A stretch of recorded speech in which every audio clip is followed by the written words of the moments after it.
The ground trembled before anyone saw him. A deep, thunderous vibration rolled across the dry savanna, scattering birds into the sky and sending herds fleeing in blind panic.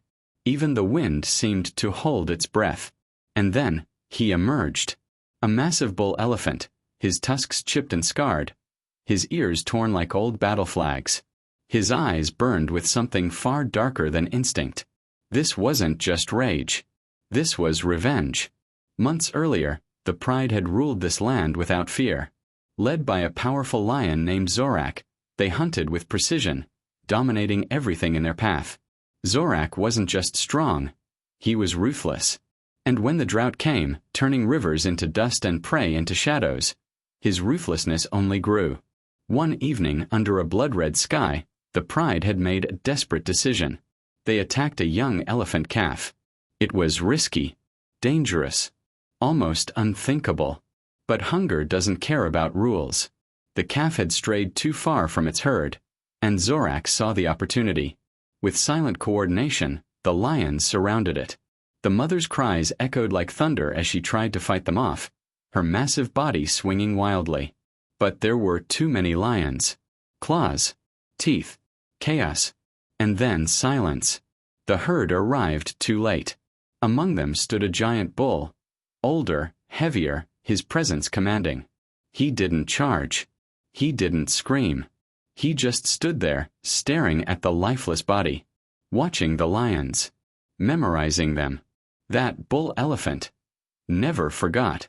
Now, weeks later, the drought had worsened. Water was nearly gone. The land was a battlefield of survival.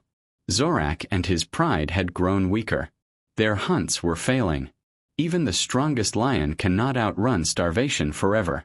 That morning, they had managed to take down a small antelope. It wasn't much, but it was enough to keep them alive another day. Or so they thought. As they fed, a strange silence crept over the land. No birds, no insects, no wind. Then came the vibration. Boom, boom, boom. Zorak lifted his head, his golden eyes narrowing. The ground was shaking. The lionesses froze, their ears twitching. Something was coming. Something big. And then, from the haze of dust, he appeared. The same bull elephant. But he was different now.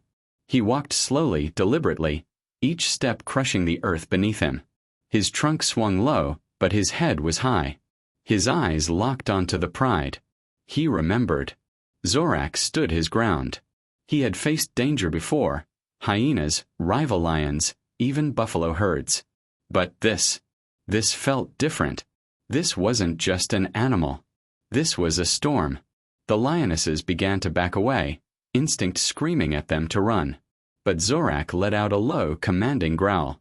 Stand. This was their territory. The elephant stopped just meters away. For a moment, everything froze.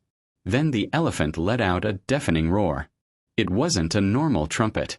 It was raw, broken, filled with grief and fury. And then he charged. The ground exploded beneath his feet as he lunged forward with terrifying speed. Zorak barely had time to react, leaping to the side as the elephant's tusks tore through the air where he had stood. The pride scattered. Dust filled the air. The elephant swung his trunk like a whip, striking one of the lionesses and sending her crashing into the ground. She didn't get up. Zorak roared, circling behind the giant, looking for an opening. This was how lions hunted. Precision, teamwork, patience. But this wasn't a hunt. This was war. Another charge. Another explosion of force. The elephant smashed into a termite mound, shattering it like glass. He turned instantly, faster than something his size should move. Zorak lunged, claws extended, aiming for the elephant's back. He landed, digging his claws into thick skin. For a moment, it seemed like the tide might turn. But then, the elephant reared. With a violent twist, he threw Zorak off his back like he weighed nothing. The lion hit the ground hard, the air knocked from his lungs. Before he could recover, the elephant was on him. Massive feet slammed down inches away. Zorak rolled, barely escaping being crushed. The other lions tried to help, darting in and out, but fear had broken their coordination. This wasn't a fight, they understood. The elephant wasn't trying to eat. He was trying to destroy. One by one, the lionesses fled. Survival took over. Even pride has limits. Soon, only Zorak remained. The king of the pride. Alone. He stood, breathing heavily, his body tense but trembling. Across from him, the elephant loomed like a mountain. They stared at each other. Predator and giant. Hunter and avenger. Zorak roared. One final act of defiance. And charged. It was a desperate move. A last stand. He leapt, aiming for the elephant's face. But the elephant was ready. With terrifying precision, he swung his tusks upward. Time seemed to slow. And then, impact. Zorak was thrown through the air, his body crashing into the dry earth. He tried to rise, but his strength was gone. The elephant approached slowly.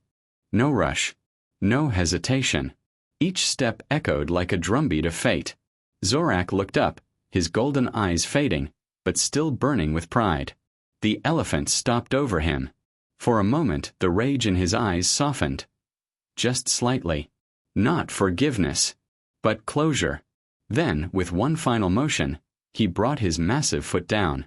Silence returned to the savannah. The wind began to move again. In the distance, the remaining lions watched from the shadows. Their king was gone. Their pride broken.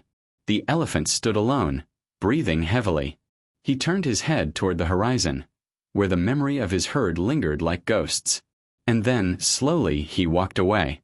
Not as a victim. Not as prey. But as something far more powerful. A force of nature that had remembered. And answered.